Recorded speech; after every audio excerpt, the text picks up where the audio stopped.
No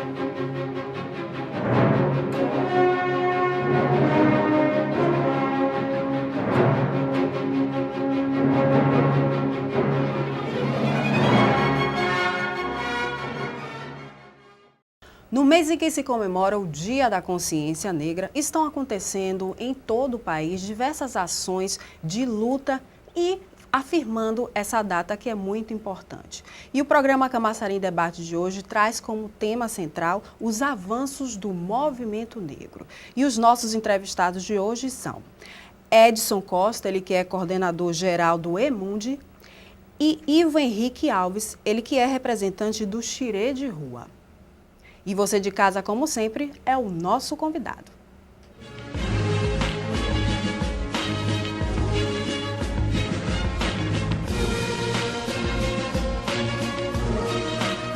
Bom, nós hoje vamos falar essas questões dos avanços do movimento negro.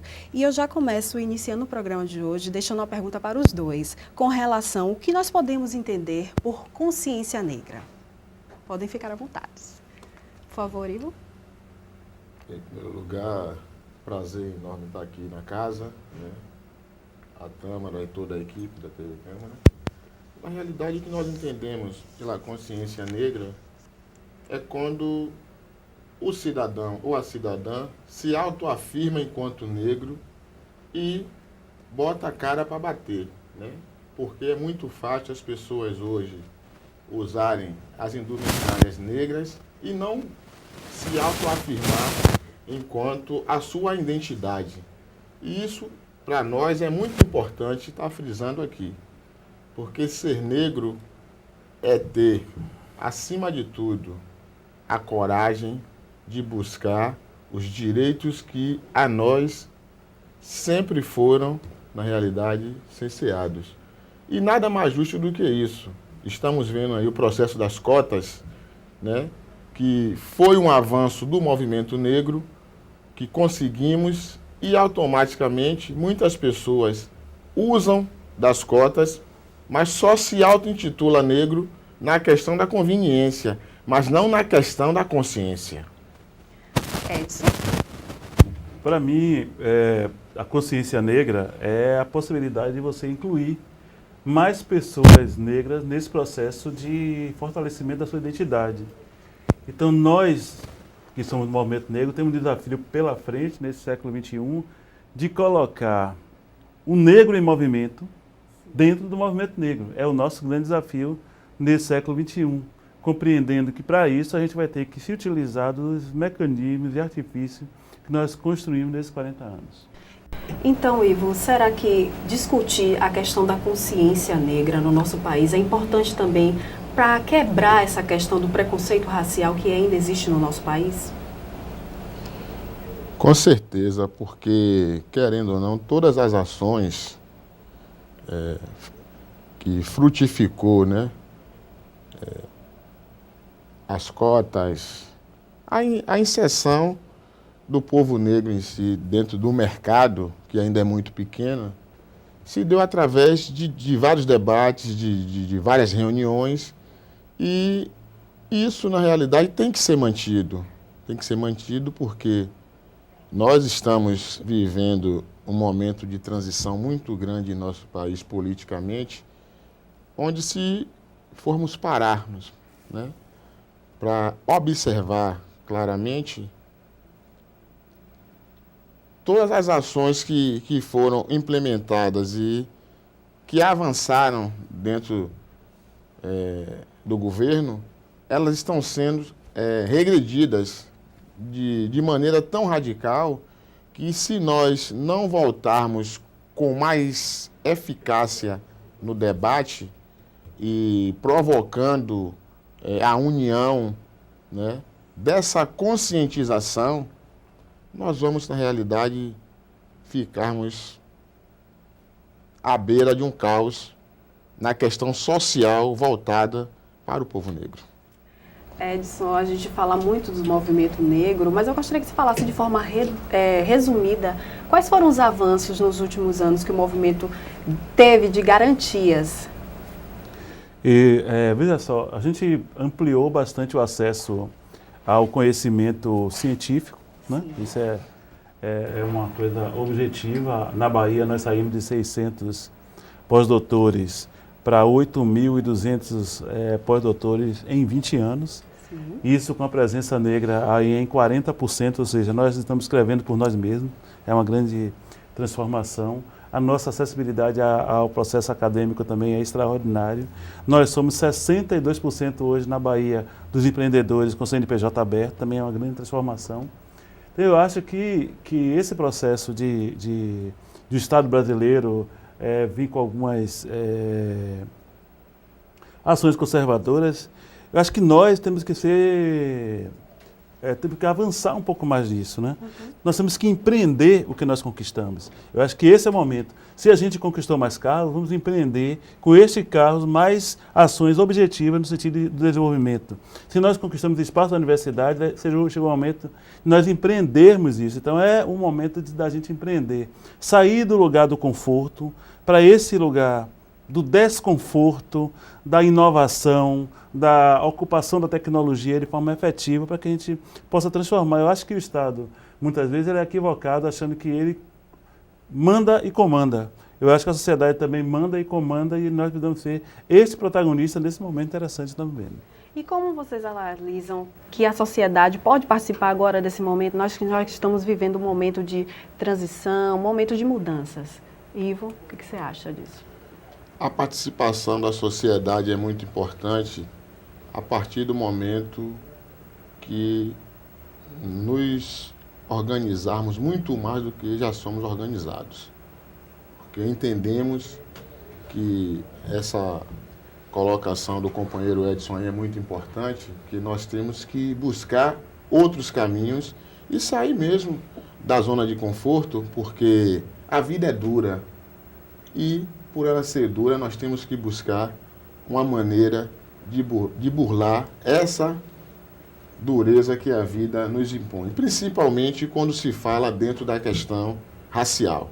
Entendeu? Entendo que o caminho é esse, nós temos que buscar mecanismos, certo? Dentro das comunidades. Ainda vou mais longe, a periferia é a mais penalizada.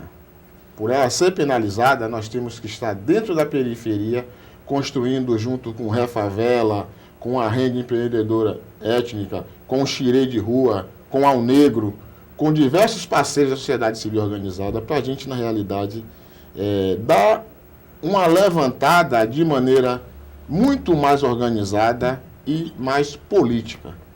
Agora, assim, diante de tantos avanços, né, que foi possível durante sua fala, a gente percebe que ainda assim é pouco? É pouco, por isso que eu acho que nós temos que ser ousados mesmo, entendeu? Porque assim, eu mesmo que trabalho com o Emundi, que é empreendedorismo, a gente costuma dizer lá dentro que a crise, uns choram e outros vendem lenço. Nós preferimos estar do lado daqueles que vendem lenço. Então, a gente pensa que todos esses avanços que nós conquistamos de nossa comunidade, por exemplo, houve um crescimento econômico das classes C e D no Brasil de 200%. Isso é um grande negócio, né? Apenas a mídia absorveu, nos últimos 10 anos, esse crescimento, gerando uma mídia de violência para ter audiência, para vender isso para as grandes marcas. Mas nós temos esse crescimento real, precisamos sair do crescimento para o desenvolvimento. O desafio é esse. Então, temos que empreender a mulher, temos que empreender a juventude, temos que empreender a cultura, temos que empreender a tecnologia, temos que empreender tudo isso que nós acumulamos ali, naqueles espaços, para que a gente promova o desenvolvimento desse país. É isso. Mas, para ser bons empreendedores, nós também precisamos de uma boa educação, né? E a questão da educação para o negro hoje? Tivemos muitos avanços, mas ainda precisam melhorar aqui no Brasil, Ivan? Sem sombra de dúvidas. A Lei 10.639, né, onde nos referenda, automaticamente, se pararmos para observarmos, em todo o país são pouquíssimas ações em alguns estados ou cidades, na verdade, Edson, que se aplica. E isso, na realidade, não demonstra o teor de massacre que fazem conosco. Em que sentido? Os dados que o companheiro Edson Irmão traz é muito importante na questão do doutorado, né? Mas se nós formos pararmos para observar, nós hoje encontramos uma dificuldade muito maior do que tudo aquilo que nós conseguimos conquistar, né? Porque as comunidades hoje, elas estão sendo, na realidade, cerceadas o direito que a ela é atribuída por lei. Porque se existe essa lei também, ela implica no nosso crescimento, no sentido que nos alavanque, porque vai falar da nossa história, dos nossos ancestrais, acima de tudo, e com isso nós podemos estar empreendendo dentro daquele conceito do nosso pertencimento. Isso é que é importante estar frisando aqui. Entendemos que a manobra que está acontecendo no nosso país, ela não nos beneficia em nada, do contrário, ela só faz nos achatar dentro dos guetos, aonde a população negra é a maioria e faz a sua morada. E na sua opinião, Edson? Bom, eu acho que tem algumas coisas aí. Primeiro, eu acho que o que fala sobre a Lei 10.339, realmente a escola não conseguiu absorver. Sim. Mas o que é que houve com a Lei 10.000 e com a Lei 11.000? A comunidade absorveu, a comunidade cultural absorveu e ela aplica isso no seu dia a dia. É impressionante como você vai ver samba, escola de samba, capoeira, terreiro de candomblé, todo mundo está aplicando a Lei 10.000 e 11.000, né? E isso é muito interessante. Eu acho que nós temos que entender que o nosso espaço não é só a 10.000, não é só a 11.000. É também a Lei de Diretriz Básica. Nós temos que atacar esse espaço da Lei de Diretriz Básica e a questão, sobretudo, da segurança. Esse é o nosso grande problema hoje no Brasil. Porque nós estamos no nível de violência no Brasil, sobretudo em relação à juventude negra, nós estamos sofrendo um processo de genocídio. O jovem negro brasileiro está morrendo dos 14 aos 28 anos de idade. Né? Nós estamos morrendo a níveis de muito maior do que países em guerra. Então, este é um processo que precisa discutir na perspectiva da educação, no espaço da educação, no espaço da cultura, no espaço da comunidade, para criar um processo de transformação. E aí é o que eu sempre falo, né? Nós precisamos empreender essas estruturas ali dentro da comunidade. Se não tiver um processo de empreender a educação, empreender a cultura, empreender o conhecimento naquele espaço que a gente vive, a gente não consegue transformar. Nós estávamos, Edson, falando sobre a questão da educação, da maneira de empreender, de chegar nas comunidades. Você que desenvolve um trabalho nas comunidades, não só daqui do município, mas também de Salvador, percebe que quando a educação chega de forma inclusiva nessas comunidades, as pessoas abraçam e conseguem se identificar como negro? Boa pergunta. Primeiro eu queria te agradecer por essa pergunta, porque essa pergunta traz o Emundi, né? Traz o Emundi exatamente para esse espaço. Por que a gente começou a trabalhar com o Emundi? Por causa do processo de educação profissional, por causa do processo de educação para o empreendedorismo, porque o SEBRAE, graças a Deus, agradecendo muito pelo SEBRAE, mas o SEBRAE não consegue enxergar esse empreendedorismo que está colocado ali naquelas comunidades. O SEBRAE tem uma forma extraordinária, é claro, tem que ser assim mesmo, que ele aplica um processo de capacitação e qualificação de empreendedorismo nas comunidades, o mesmo que faz na Barra. Mas para o Emundi isso não dá para ser feito, porque a gente tem que considerar que o empreendedorismo que a gente vai trabalhar com o terreiro é o que vai trabalhar com o jovem da periferia é um outro empreendedorismo, o empreendedorismo do conhecimento, porque assim você teve conhecimento que foi para dentro da comunidade, através do jovem universitário. Esse jovem universitário da periferia, ele estuda para ser desempregado. Então, ou a gente empreende o conhecimento na perspectiva de negócio naquela comunidade, aplicando aquele conhecimento como negócio naquela comunidade onde ele vive e mora, ou a gente não transforma. Então, o Emundi trabalha nesse campo. Nós estamos em 8 municípios, trabalhando com redes diferenciadas para formar essa nova educação. Nós temos lá 8 campos de educação, de formação. Dentro do Emundi, aqui nós estamos na Refavela, aqui nós estamos dando Xirê de Rua que é extraordinária, porque sai do espaço de terreiro para o espaço de rua para trabalhar um processo de educação através do lúdico. E aí a gente traz a economia criativa, a gente traz a perspectiva de você ocupar aquele espaço onde as pessoas vivem, moram e atuam todos os dias. E você também, que faz parte de muitos anos do movimento negro, consegue perceber que quando políticas como essa do EMUND chega na comunidade, as pessoas se sentem inseridas e participam e conseguem perceber aquela identidade? Verdade. E isso, na realidade, é um autorresgate, né, da autoestima, né, das pessoas, das comunidades a qual o EMUND se insere, porque o papel fundamental do EMUND, na realidade, é levantar a autoestima, né, da mulher negra, do jovem negro, no sentido de que ele se sinta autovalorizado e útil. Porque qual é o grande problema que nós enfrentamos nas periferias? É o jovem ficar ocioso e automaticamente ele vai procurar outros meios que não condiz com a sua própria realidade. E é por isso que nós vemos muito a questão da violência nas comunidades periféricas, por conta da questão ociosa que os jovens vivem, né? E a ação do EMUND é uma ação que ela marca a comunidade para a vida toda, no sentido positivo, no sentido de construção afirmativa e da autossustentabilidade. A gente falando um pouquinho sobre o xirê, que poucas pessoas conhecem, eu gostaria que você explicasse o que é o xirê de rua, para as pessoas que estão nos assistindo. Bem, o xirê de rua, na realidade, o nome xirê é uma roda. Sim.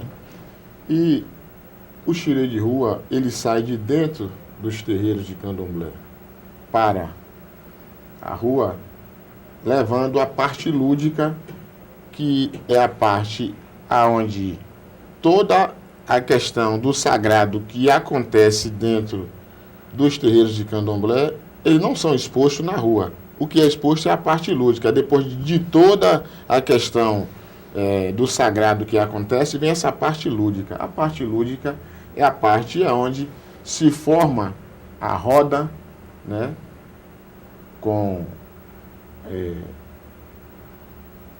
as iás, os mametos, os tatas, né, os babalorixás, para louvar aos ancestrais, ou seja, aos orixás. E fazem-se os cânticos através dos ogãs, dos alabês, e vamos louvar aos orixás, agradecendo por tudo de bom que foi concebido no ato da atividade religiosa. Isso é normal, e nós estamos tirando isso de dentro dos terreiros e trazendo para a rua, até para desmistificar que nós somos, na realidade, povos do diabo, que nossa religião é a religião do diabo. Não é isso. Do contrário, nós estamos trazendo o conhecimento das pessoas que nós não vamos para a rua para invocar o sagrado. O sagrado é uma coisa nossa, guardada a 7 chaves, né, Edson? Que não podemos estar expondo isso de qualquer maneira, né? E essa parte lúdica, ela envolve não só a comunidade dos terreiros, mas as pessoas que querem tomar o conhecimento. Como mesmo você falou, é uma forma também de quebrar o preconceito, mostrar para as pessoas, tirarem o misticismo, a falta de conhecimento. Quando a gente tem um conhecimento, né, Edson, as coisas acontecem, as pessoas perdem o preconceito, né? Agora, voltando a falar um pouquinho sobre o Estatuto da Igualdade Racial, que a gente não falou ainda no programa, os senhores acreditam que esse seja um instrumento legal de defesa e que vem contribuindo para a luta do negro hoje no nosso país? Pode ser, Edson. Bom, o Estatuto da Igualdade Racial é um marco extraordinário que o Brasil é um dos poucos países do mundo hoje que conseguiu estabelecer um estatuto, né? Quando o Estado brasileiro reconhece e cria um estatuto, primeiro que foi o Estatuto Nacional, depois da Bahia. Da Bahia demorou 10 anos. O Estado brasileiro reconhece que tem o racismo. Sim. Né? E que o racismo é um problema que precisa ser resolvido. Então, os militantes, a sociedade vai lá e aponta uma série de problemas, seja na área de saúde, educação, mulher e tal, e cria regulamentações para que a sociedade possa se interagir de uma forma civilizada, cidadã, constitucional. Então, o Estatuto é exatamente esse instrumento que coloca isso. O da Bahia tornou-se mais rico e uma referência para o mundo, porque ele fala também do combate à intolerância religiosa. Imagina, um país que ainda mata por conta da questão religiosa, não é? Um município que ainda mata por causa da questão religiosa. Então é preciso que haja um instrumento de regulamentação desse direito, que é esse estatuto, para que a gente consiga orientar as conquistas que tivemos nos últimos 40 anos. Porque foram conquistas extraordinárias. Mas a sociedade tem aquele que é racista, tem aquele que é preconceituoso, que é conservador, que precisa de uma regulamentação para que ele possa conviver com os contrários. Agora, Ivo, essa questão que a população, ela consegue compreender esse Estatuto da Igualdade Racial, ou ainda ele tem uma linguagem difícil e não chega a todos? Principalmente as pessoas que estão lá na periferia, como você falou várias vezes aqui durante o programa. A avaliação nossa do movimento negro, as pessoas da periferia têm acesso Sim. às informações, porque a militância do movimento negro, ela trabalha basicamente dentro das periferias. Mas o que ocorre é essa questão que o companheiro Edson aí coloca muito bem, que a lei, ela vem para barrar um pouco essa questão, porque o que é que ocorre? Hoje, ainda tem essa questão de o jovem que gosta do hip hop e atua na área do hip hop, ele é marginalizado, né? O jovem que gosta do reggae também é marginalizado. E com essa questão do estatuto, a gente vem quebrando um paradigma de muitos anos, né? A gente consegue deslumbrar que hoje os jovens, ele absorvem mais a questão racial de uma maneira mais tranquila, né? E absorve isso de uma maneira tão boa que ele chega em qualquer ponto, hoje se expõe, o grafiteiro e tal. Isso é ótimo. Agora, o que é que falta também? O que falta é a questão das religiões começarem a entender que o estatuto não é só para o povo preto, mas sim, o Estatuto da Igualdade Racial, ele é também um estatuto social. E as pessoas têm que se apropriar disso. Por conta de que, se nós pararmos para observarmos, quando se fala na questão racial, Tâmara, é bom aqui que a gente trate isso assim de maneira muito tranquila e informativa, né? Até a título de alerta. A questão racial, ela não quer dizer só a questão de pele, não. A questão racial também trata-se da questão social. E isso é importante nós estarmos trazendo para cá, esse debate. Né? Porque é importante. Entendemos, sim, que dentro das comunidades, as pessoas já têm o acesso ao estatuto e dialogam conosco. Né? Reforçando isso que você falou agora, Ivo, eu tenho até um dado aqui do Ministério do Desenvolvimento Social e Combate à Fome, que entre os anos de 2002 e 2013, a extrema pobreza entre o segmento, no caso os negros, caiu 86% no nosso país, passando de 12,6% para 1,7%. Muito isso com relação à inclusão social por parte da população negra através dos programas sociais de combate à pobreza. E o que vocês acham desses dados? São grandes avanços, né, para a população negra, esses dois dados que eu acabei de passar? Na verdade, isso foi que fez surgir o Emundi, né? Foi exatamente esses dados, porque quando nós começamos a estudar a presença negra após essas conquistas, Salvador e na região metropolitana, a gente foi ver que assim, 62% de quem usa carro na região metropolitana é negro. Né? 78% de quem usa moto é negro. 71% de quem usa celular é negro. O consumo de cosmético é 81% no Salvador e região metropolitana. Então, essa presença econômica, ela é extremamente importante para que a gente possa medir o desenvolvimento que nós tivemos, o crescimento que nós tivemos. E que precisamos transformar esse crescimento em desenvolvimento. E aí tem que mexer com as estruturas. Tem que ser mesmo, tem que ter um avanço, tem que ter ousadia. Naturalmente vai haver reação, é natural que tenha reação. Mas a gente tem que manter as nossas ações bem articuladas, estruturadas e seguir em frente. Não tem outro jeito. A sociedade avança na mesma proporção que os conservadores querem que as coisas fiquem do mesmo jeito. É a mesma proporção. Nós somos maioria enquanto sociedade. Então nós temos que seguir avançando e dizendo aos conservadores que venham discutir com a gente, venham conversar. Seja você de qual religião for, seja você de que partido for, nós vamos sentar para conversar, para resolver esse país. Agora, Ivo, você acredita que se a gente mostrar a cultura, realmente a cultura negra, afro-brasileira, levar para todos os meios sociais indiscriminadamente, vai ajudar nesse combate ao racismo que existe no nosso país? A nossa avaliação, sim. Por quê?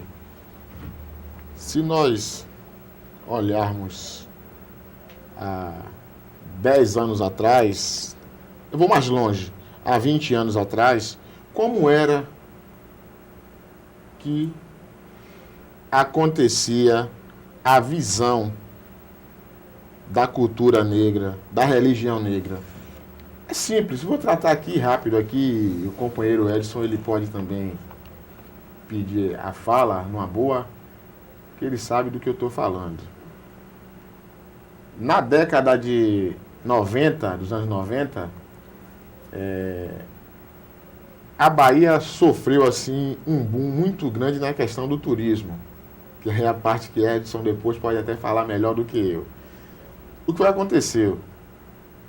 Aí vem a explosão do bloco afro Olodum, o Pelourinho, Ileaê, e com isso a nossa identidade cultural e religiosa ela foi vendida de maneira desacerbada, que era pegar as baianas, botar toda parlamentada para ser recepcionista, não só nos aeroportos, né, como também nos hotéis e na entrada do Pelourinho. Só que isso não deu nenhum empoderamento às baianas e nem ao povo negro, do contrário. A nossa identidade ela era vendida, mas não tinha um retorno social para a nossa comunidade. E aí o que é que ocorre? Com essa ação nossa agora, a gente está trazendo um novo formato de se ver a nossa cultura, de se ver a nossa religião, mas com respeito e sabendo que nada ali é coisa folclórica, porque antigamente se fazia folclore com a nossa religião, com a nossa indumentária. E nós estamos burlando esse tipo de coisa, né? Vamos extinguir isso do nosso meio, nosso seio religioso e familiar. Por que eu coloco isso? O Brasil, quando se falava em vir ao Brasil, dos estrangeiros, pensava-se na Bahia. Acho que vocês chegaram a observar isso, né? E aí o que é que tinha lá? Quando não era uma baiana, era o capoeirista jogando capoeira e tal, mas era uma coisa só superficial.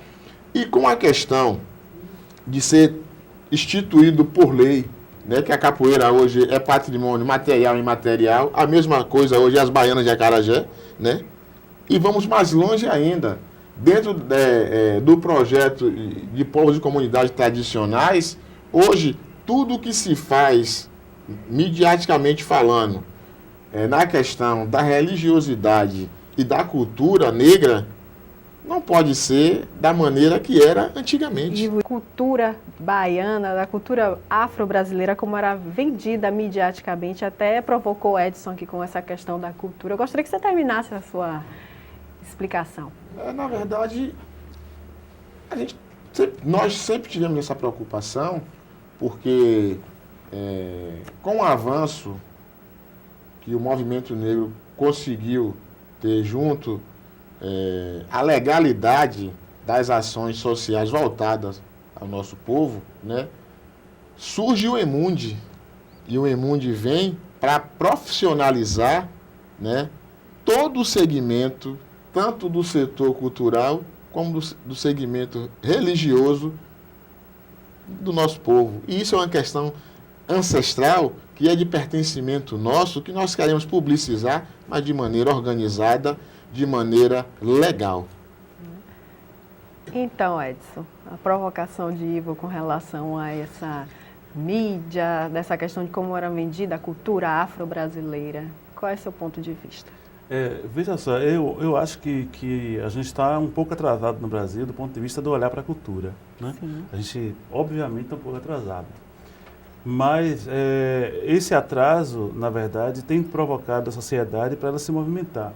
Porque não dá para a gente falar de cultura hoje sem falar de economia criativa. A gente tem que falar de cultura e de economia criativa, que é todo um processo de economia que está em torno do processo cultural, né? Se você vê uma roda de capoeira, se você vê um xerê de rua, se você for pensar que Camaçari tem 400 terreiros, e se você pensar que cada terreiro desse tem 10 festas há anos, e se você pensar que cada festa dessa tem 100 pessoas, né? Quantas pessoas está falando aí, né, na verdade? Que a gente tem uma movimentação que compra roupa, que bebe, que come e tal. Então é toda uma economia que está colocada aí que precisa ser mais tratada de forma profissional. Esta economia criativa que vem da cultura mexe com tecnologia, mexe com TV, mexe com rádio, mexe com páginas na web, mexe com todo esse sistema. Aí você vende cerveja, vende refrigerante, vende café e tal. Então, nós precisamos despertar para esse potencial que é extraordinário que o Brasil tem. E, sobretudo, quando você fala de cultura, você tem uma enorme herança cultural africana, você tem uma enorme herança cultural indígena, que se associa à herança cultural também europeia, que está aí tudo associado. Nós precisamos ordenar esses calendários, nós precisamos motivar as pessoas onde elas estão, seja na periferia, seja no centro. Este é o grande negócio do Brasil contemporâneo, eu não tenho a menor dúvida, porque você tem aí uma carga de conhecimento, antropólogos. Nós estamos falando do campo da beleza e estética. É cultura, porque no campo da beleza e estética, nós estamos fazendo um plano de negócio ontem do Polo de Beleza, você tem, vamos pensar aqui, tudo isso é cultura e identidade. O cabelo crespo, o cabelo cacheado, o cabelo trançado, o cabelo turbatado, o cabelo dourado, o cabelo prateado, o louro. Aí você vai ver todo um elemento cultural que está dentro disso, que mexe com cosmético, salão e tal. Nós temos 200 salões dentro do Polo de Beleza. São 200 salões. Tem salão que tem 3 empregadas. A gente está falando de emprego, ocupação, renda. E a gente fala de cultura como uma coisa estanque. Cultura é economia criativa em processo de desenvolvimento absurdo no mundo todo. E é isso que eu quero falar. Eu quero convidar as pessoas para a gente refletir no meio da consciência negra dessa perspectiva. Porque termina dezembro, o mês da consciência negra, e vem dezembro, o mês da identidade negra. Vem janeiro, mês da transformação negra. Vem março e aí lá vai. Ou seja, essas identidades, essas etnias negras, indígenas e africanas precisam dialogar melhor nesse lugar chamado Brasil, nesse lugar chamado planeta Terra, para poder a gente desenvolver isso. Eu acho que nós estamos numa fase super interessante de desenvolvimento. O Trump ganha a eleição nos Estados Unidos de uma forma extremamente contraditória, porque ele ganhou no colégio eleitoral e perdeu no voto popular. Então, olha o que é isso para o desenvolvimento. Então, Obama, tem uma semana para cá que o Facebook de Obama e de Michelle Obama começou a falar português. Deve estar falando francês na França, deve estar falando, quer dizer, aquele país entra num processo de contradição que nos interessa. Antigamente a eleição dos Estados Unidos era a eleição dos Estados Unidos, agora a eleição dos Estados Unidos está no nosso quintal. É disso que a gente está falando de um presidente negro e de uma primeira-dama negra que foi eleita a primeira-dama pelo povo que escolhe essas coisas, a mais elegante dos últimos 30 anos no mundo. Inclusive, uma mulher negra. Ela vai estampar agora no mês de dezembro uma revista famosa no mundo, como ícone, né, de beleza. Como é que isso mexe com a gente? Como é que Lupita, nos últimos 5 anos, é a mulher mais fotografada no mundo? Não é? Então, isso mexe com a nossa presença no mundo. E aí não dá para Camaçari dizer isso não está acontecendo, não dá para Bahia dizer que não está acontecendo, Rio de Janeiro. Não dá para o mundo dizer que isso não está acontecendo, gente. Nós somos testemunha de uma grande transformação no mundo. Parabéns para nós. E você também percebe isso, Igor?